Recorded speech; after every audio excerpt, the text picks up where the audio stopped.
Anfield, Real Madrid, Liverpool 1-0. Real Madrid Yevropa Chempionlar Ligasining 4-tur doirasida Liverpoolda mehmon bo'ldi va 1-0 hisobda mag'lub bo'lmoqda. Ushbu o'yindagi holatlar, ya'ni Realning o'yinchilarining holati ideal darajada emas edi. Ideal darajada emas ekan ko'rdik va Real Madrid shu sabab mag'lub bo'lmoqda. Courtoisdan boshqa qolgan o'yinchilarning hammasiga 0 ball. Bellingham, Vini, Mbappe, Masantuono, Arda Güler qolgan hammasiga ball yo'q. Chunki kechagi o'yinda ko'rdik, Liverpool maydonni quritdi va Realga imkon qoldirmasdan g'alaba qozonmoqda. Agar Courtois bo'lmaganida Real yirik hisobda mag'lub bo'lgan bo'lar edi.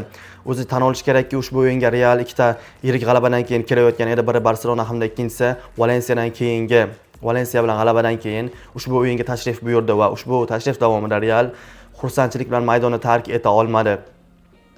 Ammo lekin biroq Realning holati hozir ideal darajada. La Ligada 1-o'rinda, 5 ochko oldinda ta'qibchilaridan va Chempionlar Ligasida esa 4 ta turdan keyin 9 ochko bor jamoada va bu deyarli yo'qotishsiz kelyapti degani. Alonso kelgandan keyin Real ikkita o'yinda mag'lub bo'lmoqda. Biri Atleticodan, ikkinchisi esa Liverpooldan. Ikkalasi ham top klublardan mag'lub bo'lmoqda. Aynan jamoa rivojlanishi kerak. Hali Alonso yangi murabbiy va u jamoani top darajaga olib chiqishi uchun esa anchagina terlash kerak.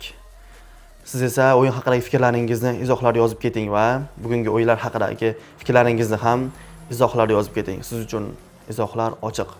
Salomat bo'ling.